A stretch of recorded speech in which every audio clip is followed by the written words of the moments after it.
Hello, everybody. Welcome back for another video.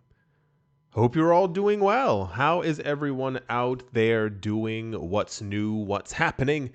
What are you investing in? Very big thank you to everyone out there who leaves a like on the video. Very big thank you to everyone out there who leaves a comment as well to help out with the algorithm. And without any further ado, let's jump right into it. There's always a lot happening in this space. It's actually pretty. I think you'll see, and I feel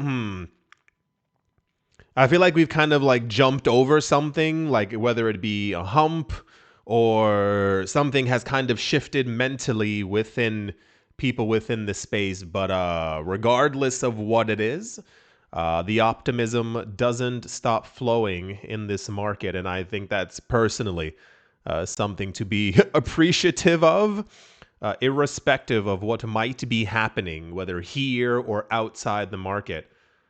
We always tend to have a lot of really cool things going on.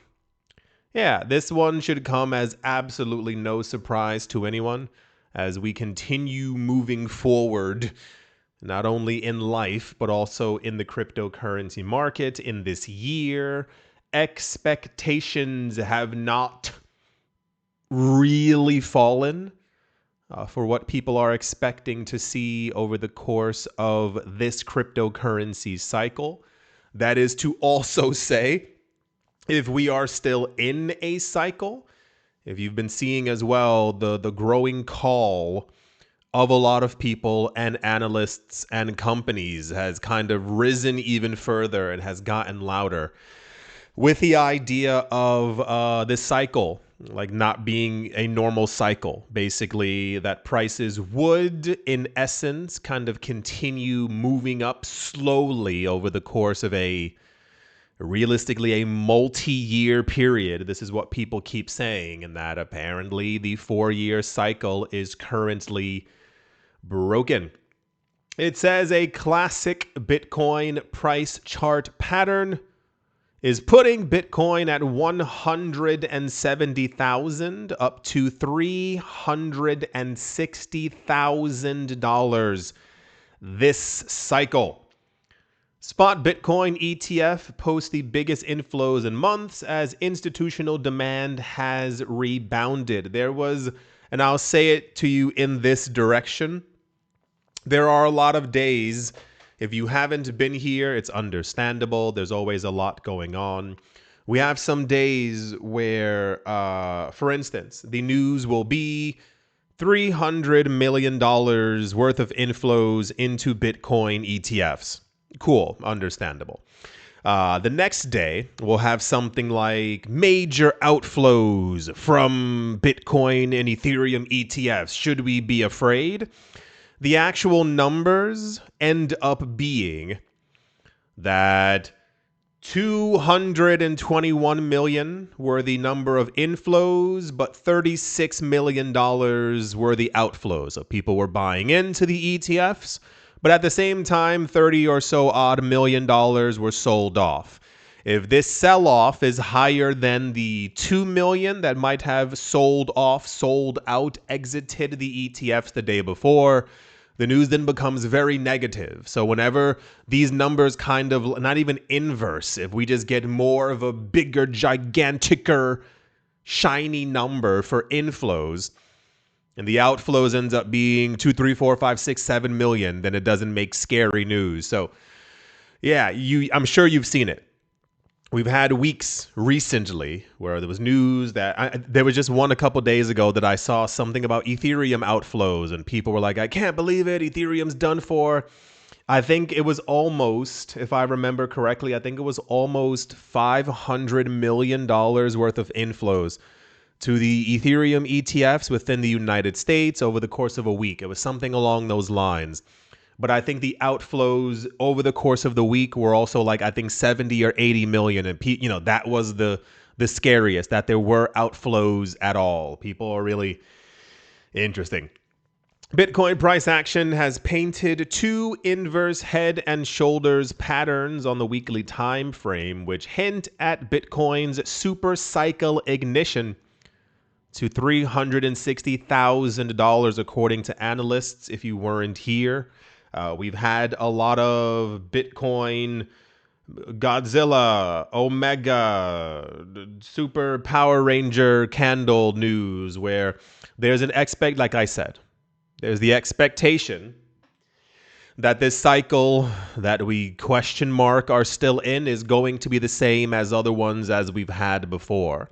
A lot of the attention for September and October has nearly focused on the basis of ETF approvals. You've seen it, you've heard it, it's been in the news.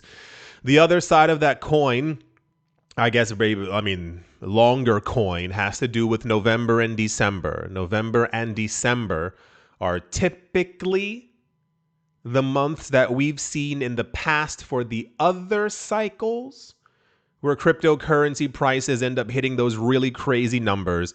You see it in the news, everyone jumps into the market. That's kind of where we are now. It's not that the ETF hype has, slowed down by any means. It's just more of everyone is always looking to the future for crypto. And they're trying to base and see in the next 10 weeks, will prices skyrocket as they essentially have always done every single other cycle. An inverse head and shoulders pattern, IHNS, is a bullish chart formation that forms with three troughs, a lower head, and two higher shoulders. As a technical rule, a breakout above the pattern's neckline is often followed by a parabolic price rise. Fantastic. Bitcoin's weekly chart shows two IHNS patterns as shown in the figure below. The first is a smaller one. Cool. Apparently this has been happening since November 2024. It resolved in July when the price broke above $112,000. The recent rebound from this level suggests the formation is playing out. Yeah, we've heard a lot of this before. We've been through a lot of this. The general talk, the general idea is that we are coming up on the point in history, the year after the halving, where prices would begin to really start to pump. This is all kind of always been the same general timeline that we've had before, and here we are relatively at the beginning of it, at least once again. So no matter what's happening, like I said, the crypto market remains optimistic. I think both sides are quite optimistic. I'm not really putting one in a negative category. I think one is just quicker money faster, and the other one is slower, more money later. The November-December would put us into a $250,000 to apparently a $360,000 Bitcoin. The other side of the end of this cycle would basically put us in a continual movement upward until around 2028. That's the normal number that we keep seeing if you've missed any of the other videos. That, however, becomes more intense because that's when all the analysts begin to announce their anticipation of $1 million Bitcoin within the next 3.5 years. Yeah, that's the Bitcoin go up news. And yeah, let's move on. All right, this is going to be lightly surprising news. We've had a steady stream, more or less, of companies who, the first couple of companies, all announcing that they're going to be buying Bitcoin. Got it. We've had two dozens, more or less, companies announcing that they're going to be buying Bitcoin. We've had a handful announcing that they're going to be buying XRP. I think we've had 3 or 4 so far for Solana, 1 for Litecoin. I think 1 or 2 for Dogecoin. Those were also quite confusing. And I guess this is just the general trend. Someone flips a coin, it falls onto another coin essentially, And sure, why not? NASDAQ listed firm called Caliber, a real estate and digital asset manager, has apparently adopted Chainlink. Yeah, Chainlink as part of its digital asset strategy. In an announcement, the company disclosed that it has officially completed its first purchase of Link tokens. The acquisition serves as a system test and marks Caliber's entry into the newly launched digital asset treasury strategy. As I said before with Dogecoin, and I understand Binance Coin a bit more. That coin kind of works independently of many other coins in the market, moving up, making money, hitting brand new highs, what have you. It's not that Chainlink is a bad coin, as I've stated before, because I always see people completely losing their minds in the comment section.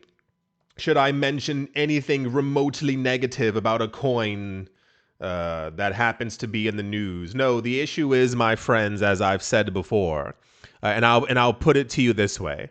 Filet mignon might be quite delicious. You know, it's the upper crust of the food, if you will. We've all heard of it, what have you. Then you got Doritos. Doritos can also be like, wow, I could use a snack. Oh my gosh, crunch, crunch, crunch. These are so delicious. And then you got apples. And then at some point you also have like some leftover cheese that you have in the fridge. It's still good, but like you look at it and you're like, I don't really know if I want to ingest that right now. We have a lot of companies who are going for the filet mignon and maybe even some Wagyu, thrown in there as well. And it's not that the other foods are not delicious or not going to be appetizing. It's just more of you would typically assume that other companies would also try to get the Wagyu that is probably going to go to $1 million over the cheese and like the little leftover little bowl that you have of peanuts that no one really ate from at last party. It's that kind of thing. It's not that I don't, once again, I believe we are going to be in a multi-coin asset kind of future. It's not that I think that Bitcoin is going to be the only coin in this market. But at some point, you got to sit there and you go, okay, there's other coins, but that just seems to be the way that these people want to spend their money. So, yeah, more and more companies still popping up, announcing their purchases of crypto. However, they seem to be choosing different coins for them, and that's perfectly okay. Not everyone's portfolio has to look exactly the same. That's the company called Caliber, who is into real estate and also apparently now a digital asset manager, announcing that they're going to be purchasing Chainlink for their treasury strategy. Cool. You can all, we all live very different lives. Okie dokie. Let's move on. Also, that's a crazy photo. That is a really weird. Okay, why not? So, in the news again, this of course I assume will shock and surprise you, as we don't get this news every single day. And I don't know why they started off this way, but why not? It says euro-denominated Bitcoin company called Treasury. Why not just say European Bitcoin company Treasury? Euro-denominated sounds interesting. Company called Treasury has apparently raised initial funding of 147 million US dollars through a private round led by the Winklevoss Capital and Nakamoto Holdings. According to a Wednesday announcement shared with Cointelegraph, the company used the funds to buy more than 1,000 Bitcoin to jumpstart their Bitcoin treasury. The treasury said it aims to be the first Bitcoin treasury company listed on a primary European exchange. Treasury plans to make its way onto the Euronext Amsterdam Stock Exchange through a reverse listing by merging with lender MKB NedSense. Okay. A reverse listing enables private companies to acquire stock exchange listings without meeting the requirements by merging with already listed companies. It's basically like, imagine you want to like get into, I don't even know what I was going to say a club. Anyway, the point of the matter is what you do is instead of having to like, you want to get listed on a European stock exchange. And the only way to do that, or one of the easier ways, is to like, you go through all the paperwork. You have to do this. You got to list that. You got to get so-and-so. The other way to do it is just to acquire a company that has all the paperwork. You merge them into your company. Guess what? You got all the paperwork. So I assume they will be doing this, or this is the generalized plan. We heard from Treasury. Oh gosh, this must have been 2 or 3 weeks ago, the first time that we ever heard that they were going to be doing something. I love that the initial funding is $147 million. Just the beginning of what we're going to be raising. They're not to be confused with the other ones. There's, oh gosh, one is called the Bitcoin Company, and one is called, I forgot what the other one is, but they're also European companies who all have the same general name, and it doesn't make any sense. There's so many words in English that could have been chosen as opposed to nearly all the exact same name, but that's the world that we live in. So yeah, not to be surprised at all, but I've been going over this with you for a while now. These companies show no signs of stopping. We continue to have a number of brand new companies always announcing that they're also going to be buying some crypto as well. And this is it. This is basically what it is. They said they were going to do it. They're doing it. And we're also getting a lot of newer ones in the space just about seemingly every single day. Yeah, I think that's going to do it for this video, everyone. I do sincerely hope that you have all enjoyed. I do hope you all are having a great day, morning, afternoon, evening, wherever you are, wherever you might be. I do hope that it is absolutely fantastic. Thank you all once again for watching, listening, liking, and commenting. Yeah, there we go. And I will most certainly be talking to you all soon. See you.